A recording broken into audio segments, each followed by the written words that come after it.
Nous allons découvrir ensemble la cristallisation. Alors la cristallisation, c'est le terme technique.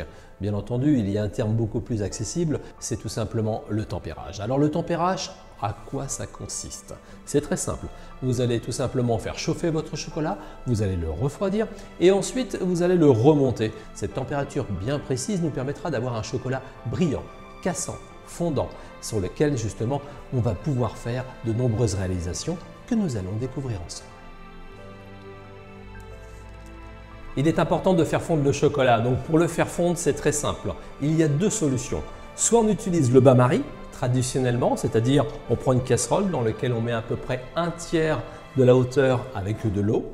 Et ensuite, on va tout simplement rajouter un récipient, un cul de poule en inox, qui va permettre donc de se mettre directement sur la casserole et vous pouvez le constater, il est beaucoup plus important de façon à ce que l'eau ne rentre pas à l'intérieur du chocolat, parce que l'eau, c'est l'ennemi du chocolat. La deuxième possibilité, je vais vous en parler le temps de faire fondre le chocolat, c'est très simple. Vous prenez le micro-ondes, vous le mettez sur une position moyenne, vous mettez le chocolat à l'intérieur dans un récipient plutôt en plastique et vous remuez. Et une fois que vous allez remuer petit à petit, vous allez sortir, vous allez voir que votre chocolat va atteindre une température d'une 40-45 degrés et ça sera parfait. Donc là, on voit bien que le chocolat fond assez rapidement. Là, il faut qu'on atteigne à peu près une température de 45 degrés. Donc là, on est déjà à 39, 41, 42, 43. Voilà, c'est parfait. Le chocolat est fondu. Voilà, on essuie bien en dessous. C'est très important avant de le poser sur son plan de travail.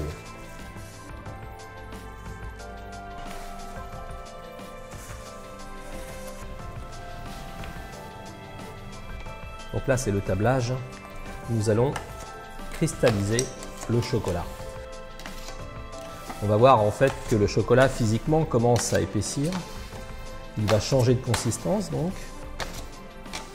Et là, à ce moment-là, nous allons pouvoir donc le ramasser.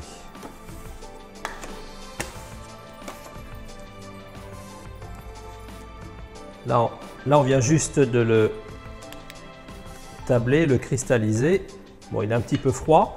Je prends la température. Donc là, je suis à 26 degrés. Donc c'est parfait. Je vais le réchauffer en utilisant mon bain-marie de tout à l'heure, de toute façon. Donc l'eau est encore un petit peu tiède, hein, il n'a pas besoin d'être bouillante.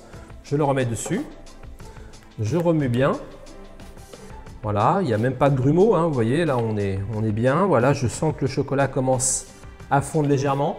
Je reprends mon thermomètre et quand je suis à 28-30 degrés, en fait, à ce moment-là, il est parfait et je pourrais faire du moulage ou autre chose.